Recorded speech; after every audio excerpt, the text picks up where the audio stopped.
আমাদের এখানে এত জল জমে যায়। তো বন্ধুরা, হঠাৎ করেই অনুর খুব শরীর খারাপ হয়ে যায়, সেই জন্য আজকে হসপিটালে নিয়ে যাচ্ছি। তো এই যে আমরা পাশে বসে আছি, অনু হচ্ছে ওর বাবা ছাড়া চলে না, আর আমি এক পাশে বসে আছি। অনু আমার কাছে এলো না, মনটা ভালো নেই, কাল সারা রাত ঘুম হয়নি। অনুটা খুব কষ্ট পেয়েছে, সেই জন্য কি করা যায়, আর মাদের তো একটু কষ্ট করতেই হবে। তো মনটাও খারাপ, জানি না কী হবে। তো এই যে আমরা চলে এসেছি শিশু হসপিটালে, ওকে শিশু হসপিটালে দেখাতে এসেছি। ওর এই সিজনটায় পায়খানা হয়েছিল, আর বমিও করছিল, সেই জন্য হঠাৎ করে নিয়ে আসতে হলো। অনেক দিন ধরেই হচ্ছিল, তো বাইরের ওষুধ খেয়ে হয়নি বলে আবার এই হসপিটালে নিয়ে এসেছি। দেখো বাইরে কত বৃষ্টি পড়ছে, তো আমরা সেই জন্য আটকেও গেছি। আর সেখান থেকে একটু চলে এসেছি বাপের বাড়ি। তো বাপের বাড়ি এখানে প্রচুর জল জমে যায়, সেই জন্য যেতে পারছিলাম না। তো ভাবছিলাম কি করব, তো বাসে করে ভাবছিলাম রিটার্ন চলে যাব। তো এখান থেকেই একটা দাদা আর কি বলল যে তোমরা টোটোয় ওঠো, আমি তোমাদের নিয়ে যাচ্ছি। শুধু দেখো কি অবস্থা, সবার দেখো প্রায় হাঁটু অবধি জল। তো এখানটা আমাদের সত্যি কথা বলতে খুব জল জমে যায়, একদমই যাওয়া যায় না। তো সেই জন্য আর আমি আর বেশি ভিডিও করিনি, কারণ যদি ফোনটা জলে পড়ে যায় তখন কি হবে। আর অনু রয়েছে, তো যেটুকুনি তোমাদের সাথে শেয়ার করা যায় সেটাই করলাম। তো এত জল পেরিয়ে তো এলাম, তো ঠিকই আবার যেতেও হবে বাড়ি।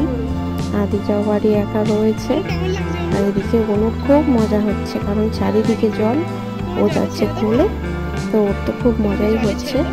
আর সারাটা রাত আমাদের ঘুমোতে দিইনি, এত জ্বালাতন করেছে। তো হসপিটালে গিয়েছিলাম, তো সেখানে ডাক্তারবাবু তো একবার এই ঘরে ওই ঘরে পাঠাচ্ছে। ফার্স্টে খুব ভয় পেয়ে গেছিলাম যে ভর্তি হতে হবে, যাই হোক ভর্তি হতে হয়নি, তো ওষুধ দিয়ে ছেড়ে দিয়েছে। আর তারপর আবার বাড়িতে এসে বাপের বাড়ি এসেছি। এখানে বাপের বাড়ি আসার পরে সেখানে তো দেখছি এত জল জমে গেছে, খুব বৃষ্টি হয়েছে, প্রচুর বৃষ্টি হয়েছে।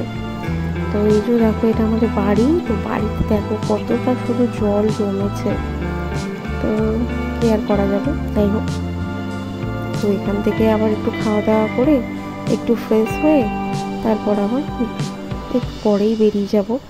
কিন্তু এখানে আর একবার যদি বৃষ্টি হয় তাহলে পুরো ঘরে জল ঢুকে যাবে। তো যাতা ব্যবস্থা অবস্থা আর কি, কোনো ব্যবস্থা নেই। যাই হোক চলো বাইরেটা একটু দেখি কতটা জল জমেছে।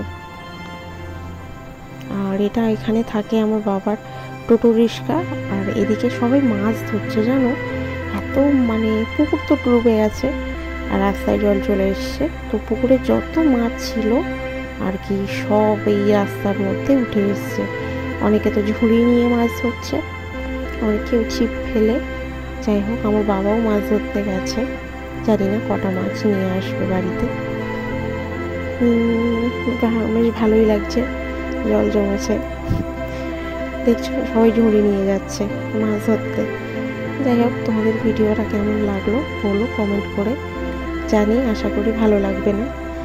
তো যাই হোক বন্ধুরা, তোমরা ভালো থেকো, সুস্থ থেকো, আর এমনভাবেই আমার পাশে থেকো।